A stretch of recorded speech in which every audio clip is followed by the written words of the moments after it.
Bonjour les enfants, c'est Virginie. Donc aujourd'hui, je vais vous lire le livre de Chien bleu. Voilà, et on voit que l'auteur qui est noté ici est Nadia. Assise au soleil devant sa maison, Charlotte jouait tranquillement avec sa poupée quand elle vit un grand chien s'approcher d'elle. Un chien étrange, au pelage bleu, aux yeux verts brillants comme des pierres précieuses. « Pauvre chien bleu, dit-elle en le caressant, tu as l'air abandonné. » Elle partagea avec lui son pain au chocolat.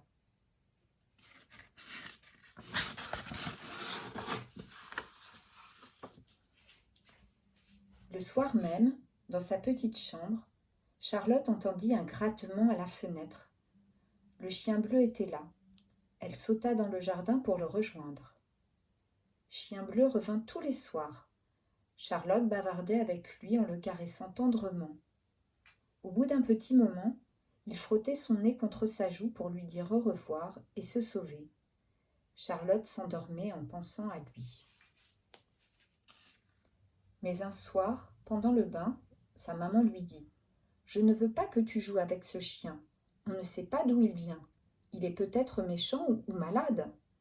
De toute façon, je ne veux pas de chien à la maison. »« Mais, maman, il n'est pas malade ni méchant, » protesta Charlotte. « Je reste juste un petit peu avec lui et après je me couche. Je l'aime tellement. On ne peut pas le garder. »« Pas question, » répondit la maman. « J'ai dit non, c'est non. »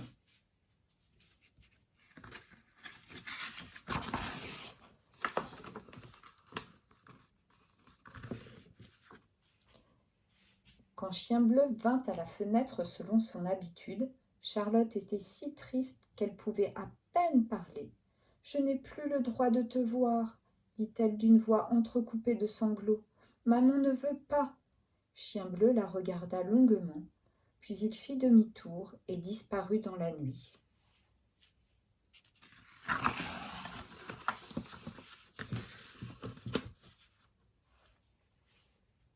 La maman de Charlotte, voyant sa petite fille si triste, voulut la distraire de son chagrin.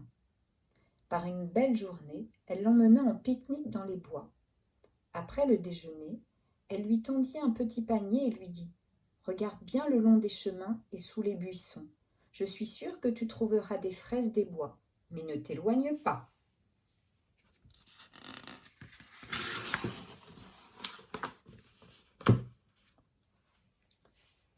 Charlotte s'enfonça dans le bois.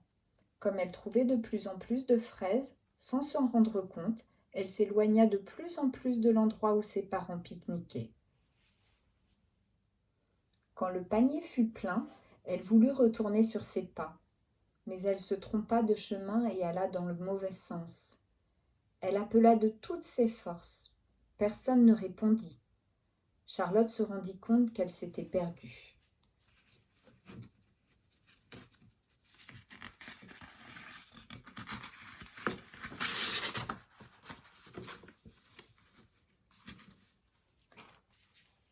Elle entendit de drôles de craquements tout près d'elle. Elle se mit à courir, mais les bruits se rapprochèrent. Il faisait sombre. Elle ne voyait pas les pierres sur le chemin et buta contre l'une d'elles. Elle tomba de tout son long. Terrifiée, elle vit une immense silhouette se précipiter sur elle. Lorsque l'animal fut tout près, Charlotte poussa un cri de surprise. C'était Chien bleu qui l'avait suivie à la trace et retrouvée dans la forêt.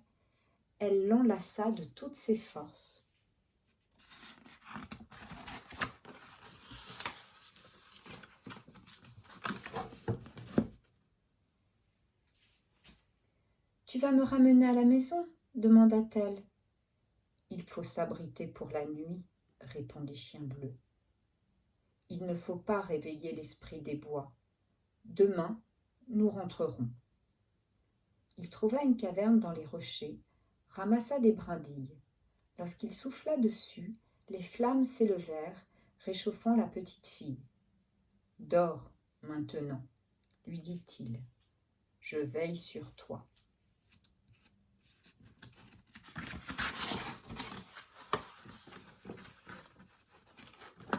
Mais au cœur de la forêt profonde, une odeur inconnue réveilla l'esprit des bois. « Qui est entré dans ma forêt sans ma permission ?» gronda-t-il. Transformé en panthère noire, il se glissa silencieusement à travers les herbes. À la lueur du feu, il aperçut Chien Bleu et la petite fille endormie à ses côtés. « J'en ferai bien mon dîner !» se dit-il en avançant dans la lumière.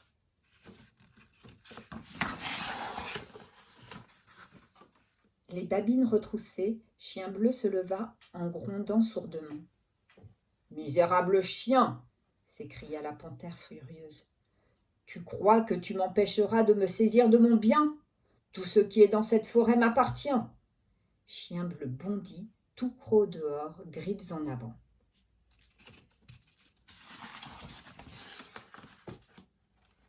Toute la nuit, ils luttèrent, essayant de se déchirer de leurs énormes crocs, monstres écumants de fureur. La panthère était terriblement forte. Chien Bleu se battait vaillamment, mais ses forces faiblissaient. Au petit matin, pourtant, Chien Bleu sentit la panthère reculer sous ses coups, éviter la bataille. Elle semblait terrifiée. Sa voix tremblante supplia. « Tu as gagné, laisse-moi partir !» C'était le jour qui faisait peur à la panthère. Si le soleil se montrait, elle disparaîtrait en fumée, car l'esprit des bois n'a le droit d'apparaître que la nuit. Chien Bleu la laissa s'enfuir. Il n'avait plus rien à craindre à présent.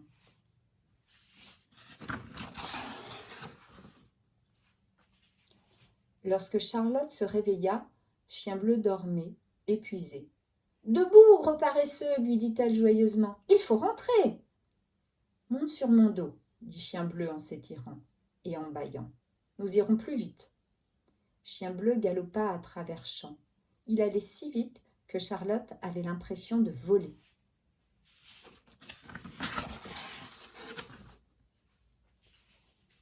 Arrivés à la maison, ils entendirent pleurer les parents de Charlotte, désespérés d'avoir perdu leur petite fille chérie. Ils l'avaient cherchée tout le jour, toute la nuit, sans pouvoir la trouver. « Je suis là !» cria Charlotte en ouvrant la porte. « Chien Bleu m'a sauvée !»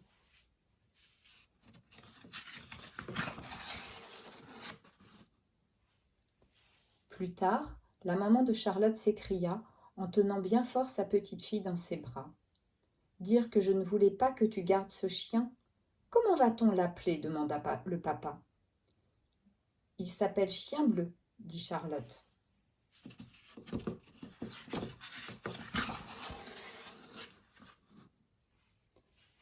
Quand elle alla se coucher, Charlotte demanda à Chien Bleu. « Veux-tu rester avec moi pour toujours ?» Chien Bleu s'étendit auprès du lit et posa sa tête près de la tête de la petite fille. « Dors, petite fille, » murmura-t-il, « je resterai toujours auprès de toi. » Voilà, cette histoire est terminée. Donc j'espère qu'elle vous a plu. Et peut-être que vous aussi, à la maison, vous avez soit un animal, soit un doudou qui vous aide lorsque vous avez peur. Alors maintenant, Chien Bleu et moi, on vous dit au revoir.